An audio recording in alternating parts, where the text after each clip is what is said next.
Welcome to another edition of 42 Straight Years In, Volume 1, Part 43. On my Rodney Reed segment, I sent him an email through JPay, and he'll get it today. Let him know that I did a video about his case. I don't know if he'll reply or not. We probably got a lot of people who corresponded with him. But on death row inmates are allowed to purchase an unlimited amount of stamps if he got the money in his account. So I'll see how that goes. It's 80 degrees in Dallas, but 85% humidity. Crackheads being low key so far, but the day is not over. I got my two motherfucking shanks ready to ride at a moment's notice. All my subscribers and future subscribers, be ready. I might have to send you a 411 or 911 or some goddamn call out, and we ready to move on these fools. Keep your shanks ready at all times, keep them sharp, and let's ride. I'm gonna be dealing with an in-cell murder at the Telford unit up in New Boston, Texas. A Texas inmate accused of killing his cellmate at the Telford unit in New Boston, Texas in June of 2019 was indicted for capital murder this month by a Bowie County grand jury. Justin Williams, 25, was serving a 50-year sentence for murder he received in Harris County, Texas in 2016, when his cellmate, Pete Ayala, was found unresponsive in their cell at the Telford unit in the early morning of June 25, 2019. Ayala was serving a 40-year term for murder assessed him in Henderson County. Ayala, 29, was unresponsive, covered in blood, and appeared to have been restrained with a piece of fabric torn from a sheet, according to court records. Ayala died the following day at a Texarkana hospital. Williams allegedly confessed. Williams allegedly told prison investigators that he wanted to fight Ayala because of some issues between them, but that Ayala did not want to fight. Williams allegedly admitted that he had kicked and stomped Ayala's head and face even after Ayala became unresponsive. First Assistant District Attorney Kelly Crisp said her office has yet not determined whether Williams will face the death penalty in Ayala's murder. The only other punishment for capital murder is life without the possibility of parole. Williams is being held in the all-res unit of the TDCJ Institution Division in high security in Iowa Park, Texas. According to TDCJ's website, Williams would be eligible for parole in the Harris County murder case December 28, 2039, and will have completely served his time in that case December 26, 2064. It always seems, no matter what, that the other person makes it harder on himself. Now place me in that same scenario. Say a partner, me and him have a conflict. I gotta take him to the hoop. It's a possibility that he's a gamer. So you must kill him. You gotta have a plan. You never admit you did anything. Nobody could see in that cell.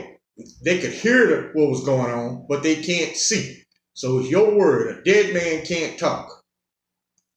If I was William, I would have had said, he attacked me in the cell, and I had to defend myself.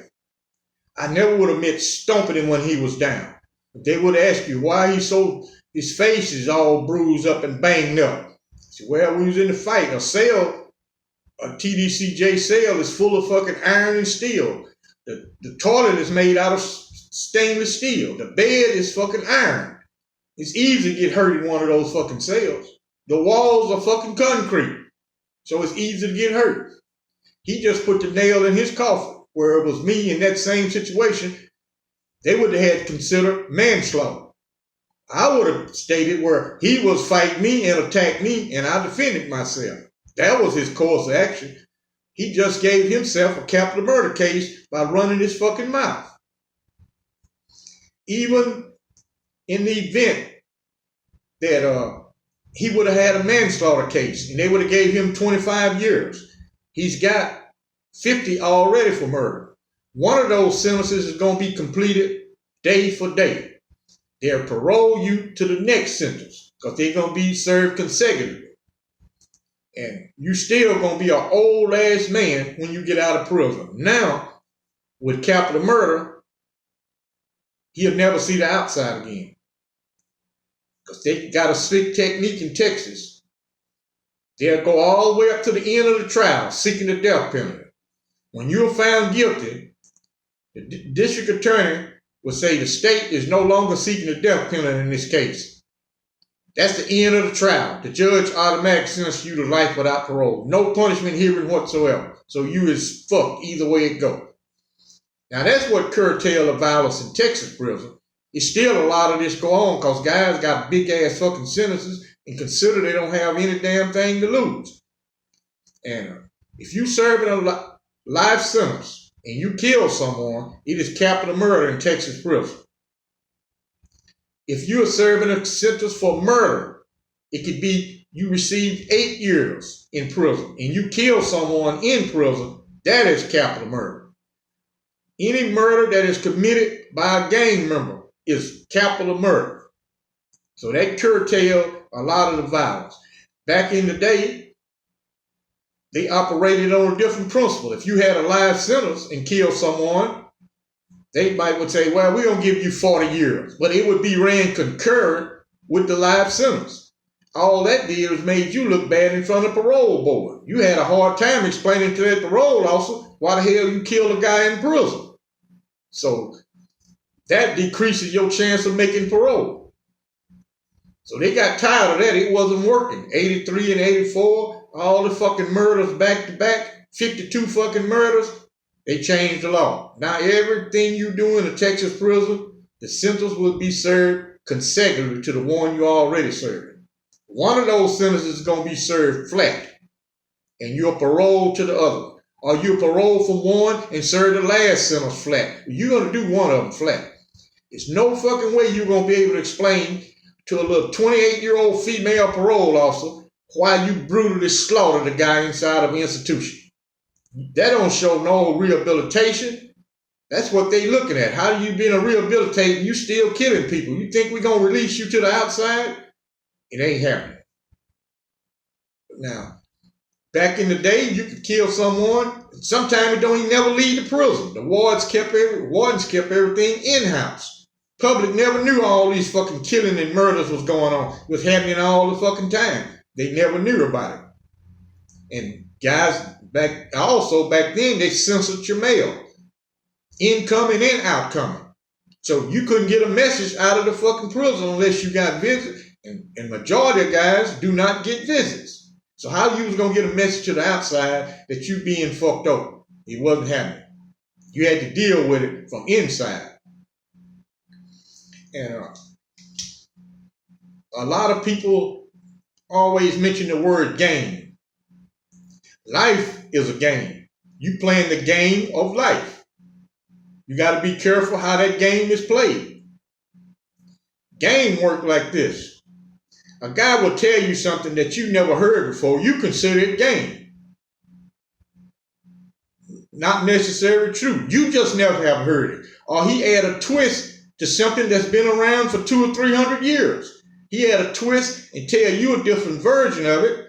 You never heard that before. So you will say he ran a game on you. Well, I always looked at things like my old buddy taught me. So anytime one of these guys slide up to you with some type of proposition, always consider it game. Play it from an angle like this. What do I have to benefit with dealing with this guy? Do not put nothing out front. Because majority of the time you put something out front, that's all he's looking for. He's going to get it and run for the border. Now you're going to be trying to kill him behind your fucking commissary. Now, I would say Texas prisons is basically, it's not as dangerous as it was. It ain't even close.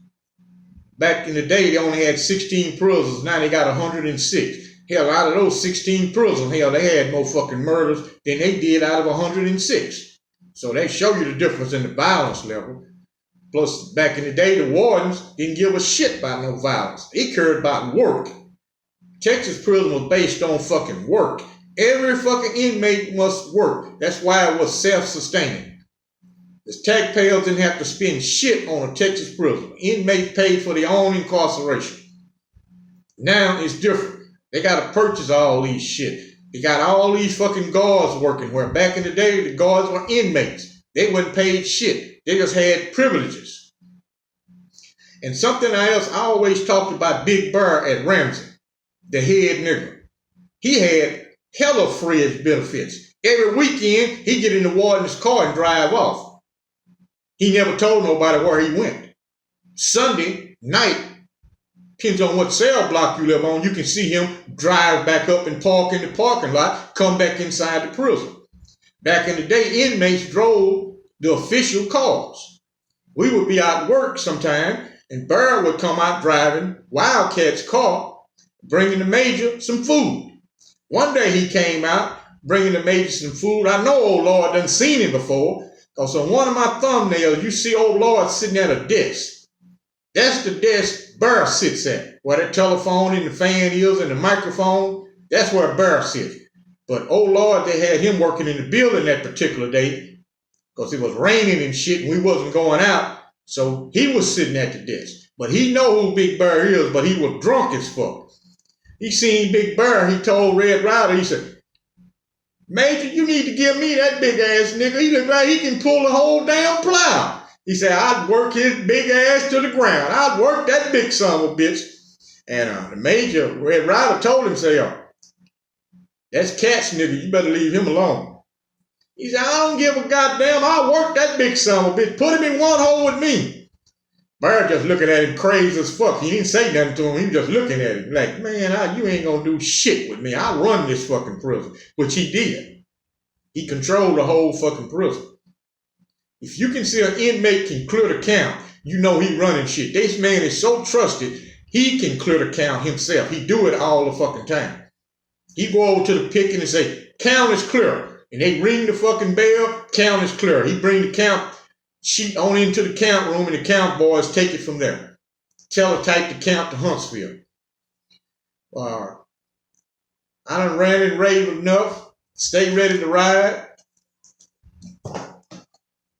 Keep your motherfucking shanks ready. Be ready at a moment's notice. And shout out to Tim Snow and Christina and their little baby Ella down there on the Gulf Coast. Y'all be careful and get well soon, Tim. Like and subscribe, and everybody have a good day. I might come back later. I can't guarantee it. If my busybody old lady show up, that's the end of the video. Because this woman done got so she knows every damn thing about prison. Let her tell it. She been in one hole. I always tell her, drive on, goddammit. Drive on, one hole. Y'all have a good day.